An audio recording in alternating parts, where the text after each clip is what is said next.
It will not be even more than 8,000 crores కంటే ఎక్కువ ఉండేటువంటి ఒక పరిస్థితి ఉండదు. ప్రిన్సిపల్ అమౌంట్ తర్వాత అది దీంట్లో కూడా మనకు ఉమ్మడి ఆంధ్రప్రదేశ్ నుంచి వచ్చినట్టు ఒక అప్పు 67,000 కోట్లు ఉంటే దాంట్లో కూడా లాంగ్ టర్మ్ లోన్స్ ఉంటాయి. ఆ లాంగ్ టర్మ్ లోన్స్ కూడా బహుశా ఇందులో వస్తే రావచ్చు కూడా, because we don't have the data at this point of time. ఎందుకు అబద్ధాలు ఆడతారు మీరు ఇట్లా? ఒక్కొక్కరు ఎట్లా మాట్లాడింది మీకు గుర్తుంది కదా. ఈ 2.5 సంవత్సరాల కాలంగా కేసీఆర్ గారు 8 కోట్ల అప్పు చేసిండ్రు, మేము నెలకు 20,000 కోట్ల రూపాయలు, సంవత్సరానికి నెలకు 20,000 కోట్ల రూపాయలు, 10,000 కోట్ల రూపాయలు మేము అప్పులే కడుతున్నామో మిత్తులే కడుతున్నామని చెప్పిండ్రు. సిగ్గుందా మీకేమన్నా? మీ సోషియో ఎకనామిక్ రిపోర్టే చెప్తా ఉన్నది. మీరు కట్టినటువంటి ఒక ప్రిన్సిపల్ అమౌంట్, రీపేమెంట్ చేసినటువంటి ఒక ఇంట్రెస్ట్ అమౌంట్ 1,67,000 crores అయితే మీరు ఏ రకంగా నిస్సిగ్గుగా నిర్లజ్జగా మా ప్రభుత్వం 3,30,000 కోట్ల రూపాయలు కట్టిందని చెప్పని చెప్పుకోవడానికి మనసెట్లో వస్తుంది రేవంత్ రెడ్డి గారు? ఏమైనా కొత్త మన సిగ్గు శరం ఉండాలి మాట్లాడితే. By sitting on a position of a chief minister, how can you లై and distort your own socio economic survey report that is prepared by the government of Telangana? KCR గారిని బదనాం చేయడం కోసం కూడా నువ్వు అబద్ధాలు ఆడతావు, అసెంబ్లీ వేదికగా అబద్ధాలు ఆడతావా? కట్టిందేమో 1,67,000 రూపాయలు, 1,67,000 కోట్ల రూపాయలు. నువ్వు క్లెయిమ్ చేస్తున్నటువంటిది 3,30,00,000 రూపాయలు. Bloody this has been repaid by the corporations. వాళ్ళకు వాళ్ళు ఇప్పుడు ఆర్టీసీ ఉంటుంది, లేకపోతే జెన్కో ఉంటుంది, వాళ్ళు డబ్బులు సృష్టిస్తారు, ఆ డబ్బులు లోన్ తెచ్చుకుంటారు, మళ్ళీ వాళ్ళు రీపే చేసుకుంటారు. Civil supplies for that matter. వాళ్ళు కట్టే అప్పును కూడా రేవంత్ రెడ్డి ప్రభుత్వం కట్టింది అని చెప్పని ఇట్లా బదనాం చేయటం న్యాయమా చెప్పరు? ఇది బట్టగాల్చి మీదేసినట్టు కాదా రేవంత్ రెడ్డి గారు? అది కూడా అసెంబ్లీ సాక్షిగా. నేను చిన్న విషయం చెప్తా, తెలంగాణ ప్రజలకు కూడా తెలియాలని చెప్పని. నేను మొన్న గవర్నర్ గారి ప్రసంగానంతరం ధన్యవాదం మోషన్ మూవ్ చేసినప్పుడు ఐ సెడ్ గవర్నర్ ప్రసంగం అంతా అబద్ధాలు ఉన్నాయని అన్నాను. నేను ఇంతే అన్నాను, అబద్ధాలు ఉన్నాయి, అబద్ధాల చిట్టా అన్నా. అంత పెద్ద మనుషులు లేచినారు, పటేల్ అంతా లేచి నిలబడి, ధన్మన్ నిలబడి, నువ్వు అబద్ధం అంటున్నావు, అన్పార్లమెంటరీ లాంగ్వేజ్ మాట్లాడుతున్నావు, this against the proceedings and the process and procedures of the parliament, కాబట్టి నువ్వు ఇట్లా మాట్లాడొద్దు అని అంటే, సరే అయ్యా నేను అబద్ధం అయితే నేను విత్డ్రా చేసుకుంటా, మరి ఏమనాలా, మరి ఉన్నది లేనట్టు అంటే ఏమనాలంటే సత్యదూరం అనాలా అన్నారు. సరే భయ్ సత్యదూరమే అంటున్నాను, నేను సత్యదూరమే అన్నా. దీన్ని ఏమనాలి రేవంత్ రెడ్డి గారు చెప్పాలా? నేను అబద్ధాన్ని అబద్ధం అంటే పార్లమెంటరీ లాంగ్వేజ్ కాదు, derogatory language, and then it will be out of the records అని చెప్పారు. ఇది రికార్డులో ఉంది వాళ్ళ. నిన్న రేవంత్ రెడ్డి గారు మాట్లాడిన video, this is from the floor of the assembly. నేను 3,47,000 కోట్ల రూపాయలు అప్పు తెచ్చినా, అందులో 3,30,000 రూపాయలు నేను కట్టినా అని చెప్పని అబద్ధం ఆడుతుంటే ఎవరికి పోయి చెప్పుకోవాలా? ఏ తలకాయ పోయి ఏ రాయి గుద్దుకొని చచ్చిపోవాలా? ముఖ్యమంత్రి అబద్ధాలు ఆడితే ఎట్లా? కేవలం వాళ్ళ అసమర్థతను కప్పిపుచ్చుకోవడం కోసం. He's trying to prove a point, you should understand. నేను 3,47,000 కోట్ల రూపాయలు అప్పు తెచ్చి 3,30,000 కోట్ల రూపాయలు నేను అప్పు తీర్చినా, కేవలం 17,000 కోట్ల రూపాయలు మాత్రమే నేను ప్రజల కోసం వాడుకున్నా అని చెప్పినట్టు రేవంత్ రెడ్డి గారు ఏం చెప్తున్నారు అంటే, I don't have money for Mahalakshmi పథకం.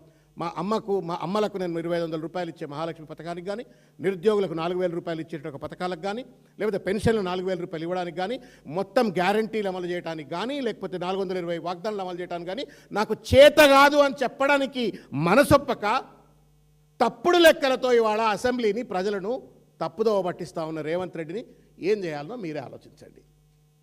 నేను అబద్ధం అనగానే నా మీద గీసిపడ్డటువంటి ఒక పెద్దలు ఏం చేయాలో రేవంత్ రెడ్డి గారిని దయచేసి సమాధానం చెప్పాలని చెప్పని కోరుతున్నాం.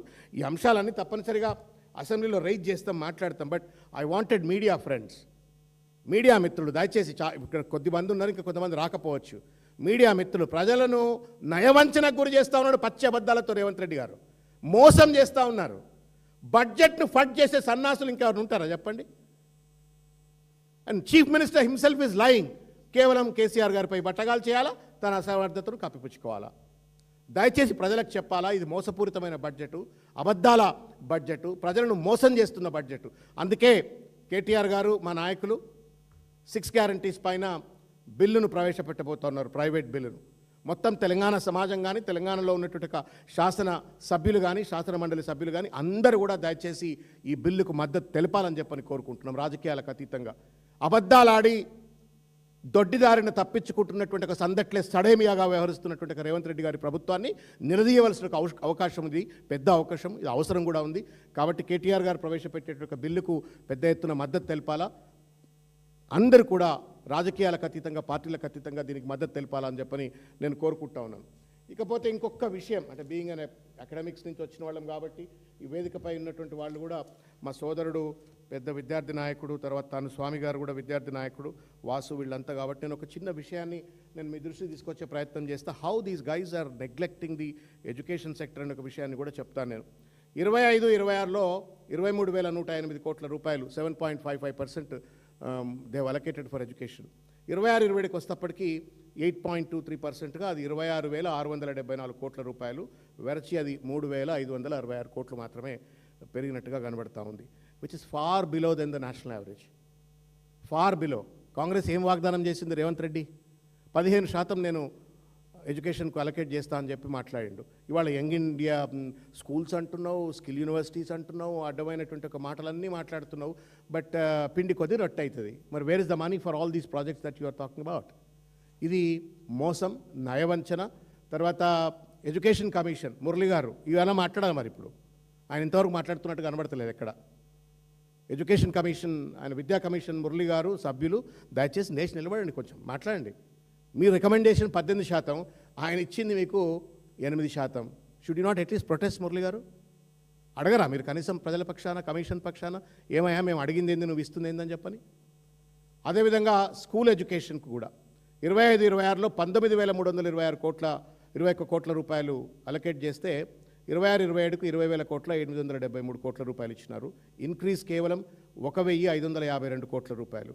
ఈ మార్జినల్ ఇంక్రీజ్ తోటి ఏ రకంగా ప్రభుత్వ స్కూళ్లను కానీ లేకపోతే గురుకుల విద్యాలయాలు కానీ ఇటువంటి యొక్క సంస్థలన్నిటికి కూడా ఏ రకంగా నువ్వు విద్యార్థులను ఆదుకోగలుగుతావు, ఇన్ఫ్రాస్ట్రక్చర్ నెట్ డెవలప్ చేయగలుగుతావు, మన ఊరు మనబడి లాంటి ఒక పథకాన్ని ఏ రకంగా నువ్వు ముందుకు తీసుకెళ్తావో రేవంత్ రెడ్డి గారు సమాధానం చెప్పాలి, బీయింగ్ ఎన్ ఎడ్యుకేషన్ మినిస్టర్.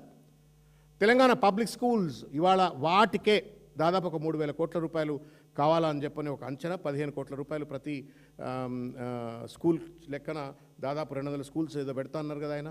ఆ 200 స్కూళ్ళకే 3,000 కోట్ల రూపాయలు కావాలా? ఏది పైసలు? అంటే చెట్ల మీద ఇస్తార్లు కుట్టిన బడ్జెట్ ఇది. ఇష్టం వచ్చినట్టు అంకెల గారడి బడ్జెట్ ఇది. మోసం బడ్జెట్ ఇది. నయవంచన బడ్జెట్ ఇది. దీన్ని తిరస్కరించాలని చెప్పని గల్లాల బట్టి ఎక్కడికక్కడ నిలదీయాలని చెప్పని నేను కోరుతా ఉన్నాను. తర్వాత బ్రేక్ఫాస్ట్ స్కీమ్ అని చెప్పని అంటున్నారు, దానికి 504 కోట్ల రూపాయలు కావాలా? ఎక్కడి నుంచి డబ్బులు ఇస్తాలో చెప్పడు. ఈ రకంగా మొత్తం మీద ఒక దుర్మార్గమైనటువంటి ఒక రీతిలో విద్యా బడ్జెట్ను కూడా విద్యార్థులను, తల్లిదండ్రులను నిరాశపరుస్తూ విద్యాశాఖను పూర్తిగా కూడా భ్రష్టు పట్టించేటువంటి ఒక రీతిలో ఇవాళ రేవంత్ రెడ్డి గారి బడ్జెట్ను ప్రవేశపెట్టినారు. మీకు చెప్పిన నేను ఇన్ని రోజులు కేసీఆర్ గారు 8 లక్షల కోట్ల అప్పు చేసిండు, నేను అప్పు తీర్చడం కోసమే కష్టపడుతున్నానని మాట్లాడిన రేవంత్ రెడ్డి నీ ముఖం ఎక్కడ పెట్టుకుంటావు బేస్డ్ ఆన్ దిస్ డేటా అని నేను అడుగుతున్నా. మీరు అడగాలని కోరుకుంటున్నాను, మీకు దండం పెడతాను మీకు మీడియా వాళ్ళకు. You are the 4th pillar of democracy. Government cannot get away with lies. ప్రభుత్వం కానీ అధికారంలో ఉన్నటువంటి ఒక పెద్దలు కానీ అబద్ధాలు ఆడితే ప్రశ్నించేటువంటిది ప్రతిపక్షం మాత్రమే కాదు, 4th పిల్లర్ ఆఫ్ డెమోక్రసీ అయిన మీడియా కూడా. మీరు కూడా అడగాలా, గల్లలు పట్టినట్టు అడగాల. పేపర్లలో ఏ అబద్ధం చెప్తే ఆ అబద్ధాన్ని రాసేసో లేకపోతే టీవీలలో ప్లేట్ బ్రేకింగ్లు పెడితే మనం ప్రజలందరం collectively we are all doing injustice to the society and the state and the people. And then we are allowing a thief to be scot free. ఇది గ్రాండ్ థెఫ్ట్ ఆఫ్ క్రెడిట్ అనమాట. వేరే వాని క్రెడిట్ను దొంగతనం చేసిందని మాత్రమే. కాబట్టి రేవంత్ రెడ్డి గారు నిలదీయమని చెప్పని నేను మీడియా వర్గాలను కూడా అప్పీల్ చేస్తూ ఉన్నాను. ధన్యవాదం. Thank you.